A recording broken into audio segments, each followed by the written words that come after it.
The finale is over 57 minutes long. This has been confirmed by Gunn a couple days ago, and considering there's been a lot of plot lines introduced throughout the sophomore season of Peacemaker, I think there's lots to discuss. After all, Gunn also said multiple times that this season is essentially a prequel to Man of Tomorrow, so I'm going to try my best today to try and connect the dots from this episode to that movie in today's video as well. But before we start, timestamps for all my predictions will be down below, and also know that there may be some potential spoilers for the final episode of the show, so if you really want to make sure you go into the finale completely blind, that will be the time to click off.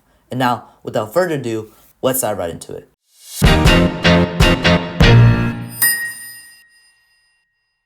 First off, I don't think Chris is going to be in prison for long.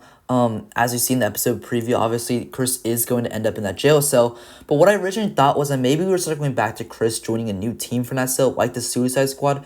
But I really don't think that's going to happen because we see in some footage remaining from trailers that Chris is going to talk to Adebayo, and they are both certainly not talking in a prison as you see in the footage here. So I think that we might tie things back with Adrian's money in his basement because, I mean, as far as we know, that's not been found by the police. So, and we also see this in the episode preview where the 11th Street kids are back in Adrian's basement, eagerly grabbing his money, and that this money is going to be used for their own personal gain, but also to help bail out Chris. And after that, I think Chris is going to have that heart-to-heart conversation with Adebayo. But more on where I think his and 11th Street Kids arc is going to be a little bit later in the video, because I want to discuss about Rick Flag Sr. Because as far as I can tell, I think this final episode is going to be divided into two halves, the 11th Street Kids and Rick Flag, because I mean, the 11th Street Kids has a lot of ground to cover, but considering this episode is nearly double the length of episode 7, I think they have enough time to tie up their story. So I do think that the second half of the episode will be focused on Rick Flag. I mean, not like, it's not going to happen chronologically like that, but like, you know, dispersed throughout. Like the second focus of this episode will be on Rick Flag Sr., because as far as we know, he has been driven by revenge, and now Chris is locked up. So I think his next goal that's just wandering throughout his mind is to get his son back. We see Rick Flag Jr. 2 times in episode 3 in his past season. One was for that, you know, cold open scene with him and Harcourt, where it reveals that they were in a relationship with each other. And the second scene is where we see the alternate version of him at Argus. And his presence in that scene was great and comedic, but it wasn't really necessary if you really think about it. Chris could have just picked Harcourt up from Argus without meeting him.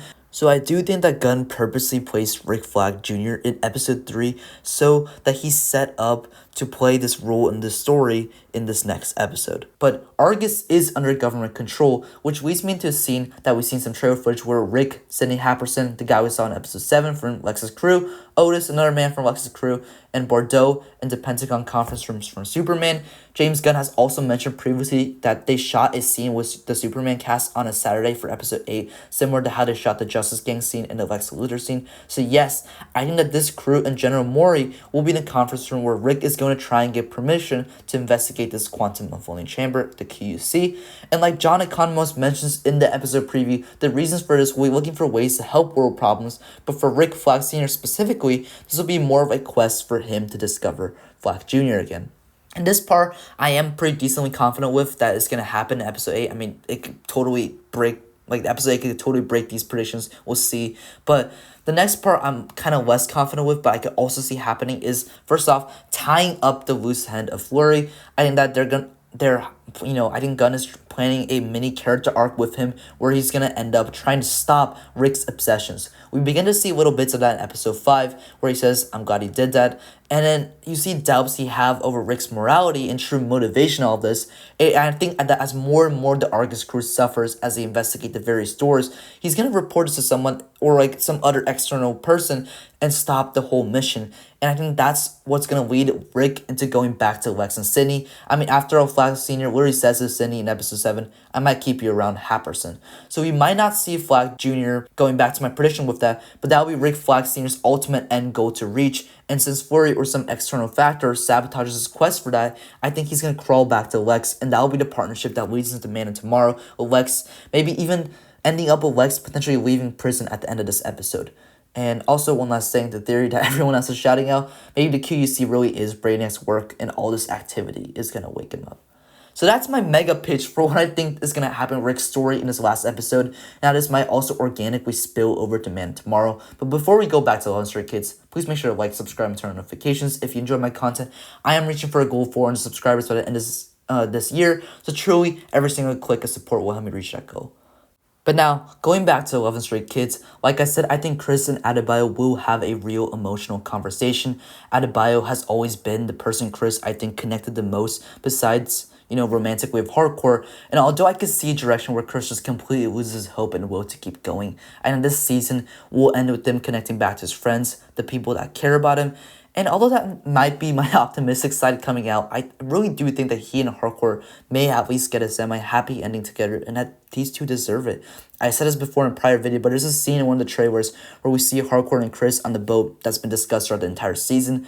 This could be a flashback what I predicted before, but this might pop up in the middle of the episode where Chris and Harcourt are in the middle of having this emotional conversation, and I really do think that they're going to work to end up to be with each other. This season's story with them, like I mentioned in my episode 7 review, is asking the question of, can these two broken individuals piece themselves up back with each other's love? And it's a beautiful question to explore in this season, and I really think that's going to happen. And honestly, I'm rooting it for it to happen. Chris has been through it so much this season, and if I see that, I think I would genuinely get really emotional. Also, we see this in the Hype Sizzle reel they posted a while back for a season where James Gunn is on the set with the Mighty Crabjoys, the band from Superman. So maybe they were on the party boat. I mean, we'll see. So Chris and Harcourt's arc will be that. I think that Adebayo may reunite with Kia, maybe working to put the pet shop and maybe combine that with Adebayo's security skills. I don't know. But I'm also really rooting for a happy ending with that. And if you haven't noticed already, yeah, I'm a very optimistic person, and I might be totally wrong with all this, but I really do think that we are reaching this end goal with some of these characters. And then that leads me into someone that's kind of stepping into their goal, I think, and that's with John Economos. I think Economos' arc with this is that he might be one of the founders of his very own team. Yeah, that's a bold prediction, but I remember a line he says in episode 2. When answering the question, are you going to be scared your entire life? Economos says, yes. I had crippling anxiety since I was a kid. I don't think I'm going to change that much now. So I think maybe Economos might step up and, maybe try to be one of the leaders of a team. So then you're probably wondering what team. And I think that team is Checkmate. This might be out there, but there's a Waller show that's coming out relatively soon, I think. And Gunn has mentioned that we'll see characters of Peacemaker elsewhere, and that Peacemaker Season 3 is unlikely. So I know this team might potentially tie in with the characters from the season like Harcourt, Economos, and Bordeaux.